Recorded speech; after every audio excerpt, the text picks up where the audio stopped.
You can access theirs at democracynow.org. But last night at Columbia University, there was a fascinating panel about what was happening in Egypt. Among those who spoke was Juan from the University of Michigan. Informed Comment is his blog, well known around the world. And after the speech, someone asked him about, well, what would a post-Mubarak Egypt look like? Or what happens the day after Mubarak leaves? This was Professor Juan Cole's response. Statisticians have told me that if I talk in percentages, I can't be wrong.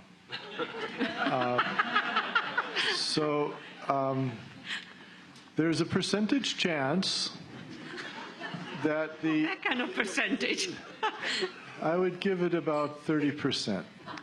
That the Egyptian regime will pull an Iran. A Khamenei, meaning that Iran faced similar protests in the summer and fall of 2009, and the regime repressed them. And this can be done. Revolutions, when they begin, are not inevitable that they will succeed.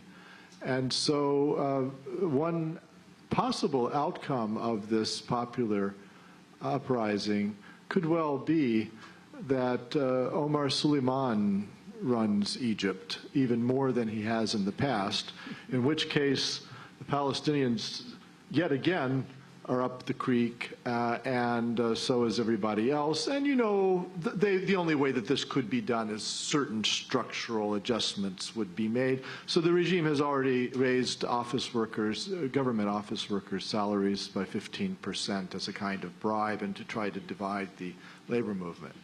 So that's one possibility.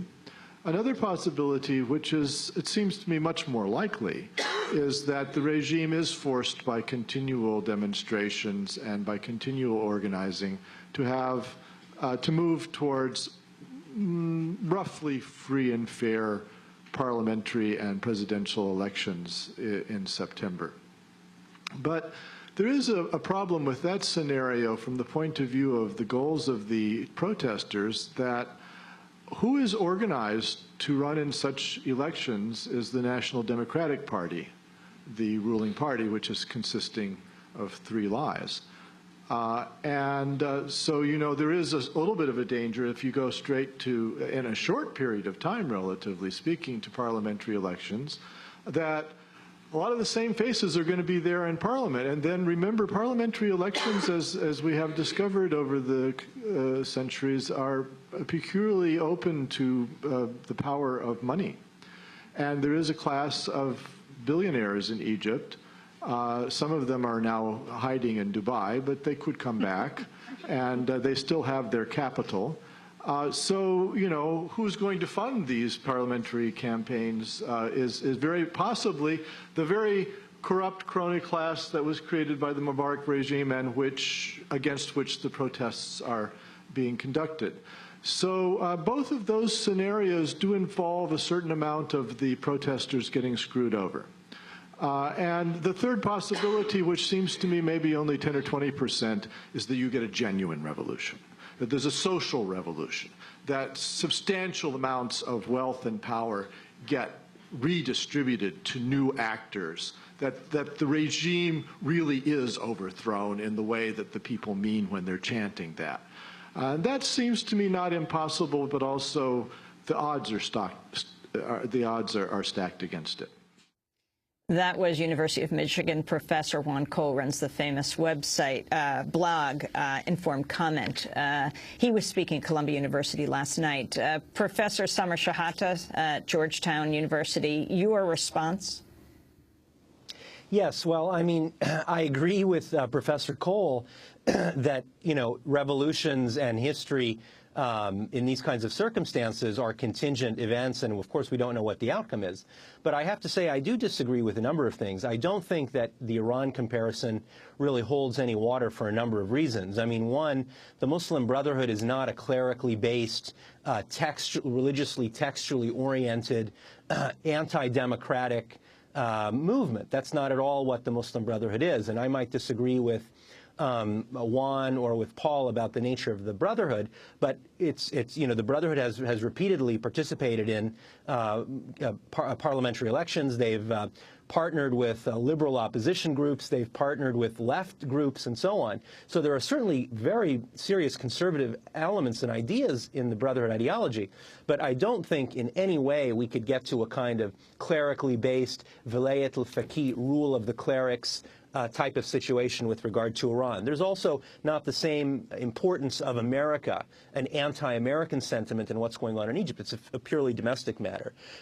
I mean, I think that there is definitely a possibility, unfortunately, that what we could get is a kind of Mubarak regime without Mubarak, or a Mubarak-light regime. That's just the way sometimes transformations occur. So we could have a kind of, certainly not a fully democracy, but not as repressive a regime as we've had for the last 20 years. With regard to the ruling party, I think I also disagree with Juan a little bit. I mean, the National Democratic Party, as he intimated, is neither nationally oriented, it's not democratic, and it's not a party. I always say to my students that the National Democratic Party is nothing other than a mafia of individual and personal economic interests masquerading as a political organization. And what I mean by that is that unlike real parties, there's no real idea behind the National Democratic Party. It is essentially the evolution of what was the Arab Socialist Union in the 1960s. And the joke in Egypt is that if Mr. Mubarak woke up tomorrow and said, I no longer want to be a member of the NDP and I want to become a member of a new party, the Republican Party, you'd have 2 million members the next day leave the NDP and go to the Republican Party. It's a patronage system. And so, as we saw with the burning of the NDP offices, everyone realizes what the NDP is in Egypt. He is right that money is very important in parliamentary elections everywhere, and that certain businessmen would be, you know, well placed to fund campaigns. Just one last thing, though, and that is, you know, elections in Egypt, the only certainty about them is that they have never been free and fair in the last 30 years or so. And what that means is that people rationally don't participate in elections. That's the most interesting kind of observation. You know, the official figures are about 25% participation rates, and we know even those are inflated.